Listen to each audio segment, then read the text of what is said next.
Fala pessoal, Matheus aqui do canal Nerd dos Cortes. E seguindo tudo que esse cara fala no curso dele, faturei R$4.000 no meu primeiro mês. Se você deseja ter esses resultados, acesse o primeiro link da descrição. E no plano cruzado isso foi ainda mais absurdo, porque eles fizeram um tabelamento de preços, apenas os preços ao consumidor. Então aqueles produtos de consumo final. Mas não tabelaram os produtos intermediários. Não que resolvesse, mas ficou mais rápido o surgimento da escassez. Os produtos sumiram de forma muito mais rápida. Então o cara estava produzindo, o custo dele, o insumo, seguia aumentando de preço.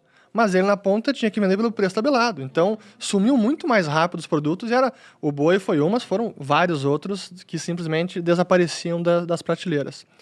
Mas eu estava lembrando agora de outro caso. Agora, já que está falando de controle de preço, e a gente tem um momento agora de uma situação real e que é o efeito do preço máximo, que é a crise hídrica e o potencial apagão. O apagão nada mais é do que a falta de energia elétrica. É a luz que está sumindo. E por que some? Porque o preço é controlado, é uma tarifa controlada, não pode realmente se comportar de acordo com a maior demanda ou a menor oferta, e aí vai ajustando via preço. Não, a tarifa é controlada e todo mundo vai consumindo mais.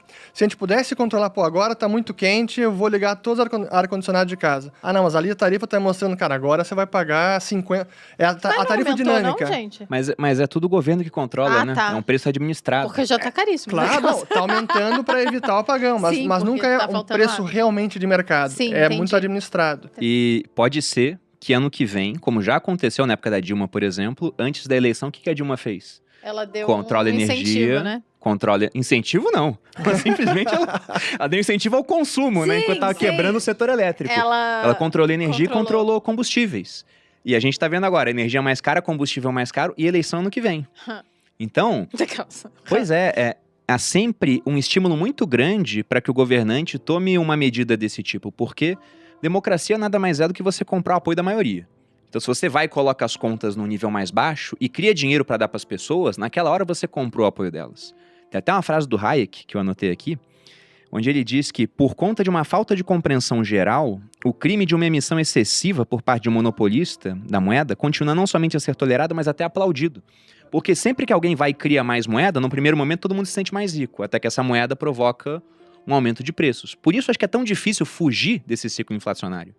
Se eu olho para trás, eu falo que eu enxergo assim que o plano real ele foi um milagre mesmo, né? Foi realmente, acho que é um grande acidente histórico que a gente está conseguindo manter.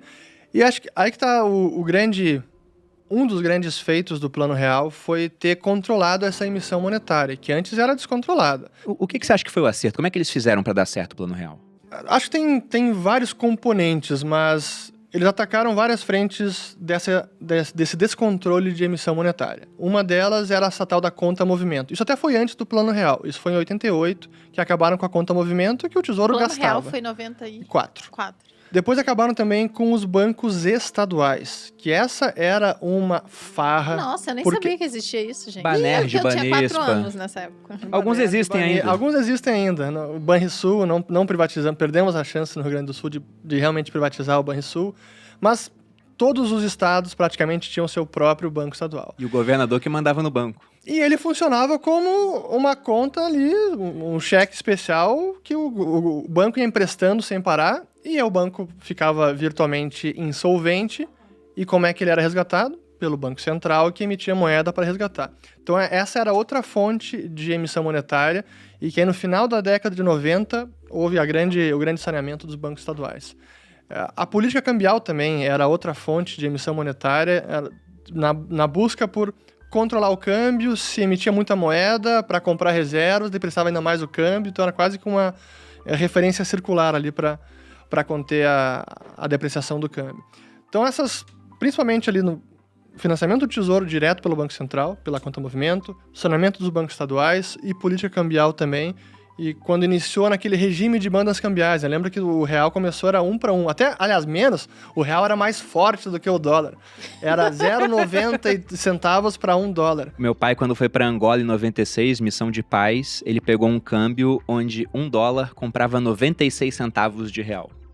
Nossa senhora, ele se ferrou muito, né? Pois é, ele foi para Angola, pegou malária, Tadinho. Num país que na época tinha mais de 2 minas terrestres para cada habitante, você encontrava um angolano sem uma perna, por exemplo, porque tinha pisado em uma mina, ainda havia uma chance estatística de pisar em outra. Eu tava pensando em mina de ouro, alguma coisa. Não, mina terrestre, mesmo. explosivos terrestres. E ele foi pra lá, na época, você ganhava o salário daqui, mais um salário em dólar, só que o dólar valia menos do que o real naquele período. E quando o Bruno tava no exército, a grande vantagem de fazer uma missão fora do Brasil é porque você ganhava em dólar. O pessoal se estapeava pra ir pro Haiti, por exemplo. Sim. Porque na época onde, por exemplo, teve um quartel que tava muito próximo de mim que mandou gente pro Haiti, o dólar tava uns R$3. Até o final da missão no Haiti, acho que ele chegou a bater R$4. Então, o pessoal queria ir sempre, né? E nessa época, quando o dólar era 1 para 1, o estímulo era muito menor.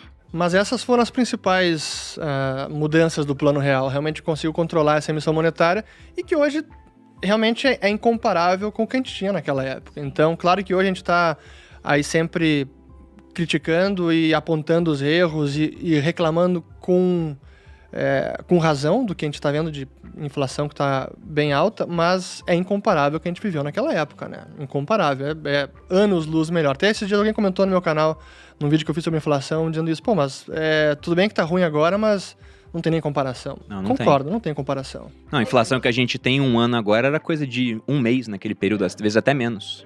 O meme que eu vi esses dias, o pessoal, nossa, fui no supermercado, achei que tava no aeroporto. Muito bom.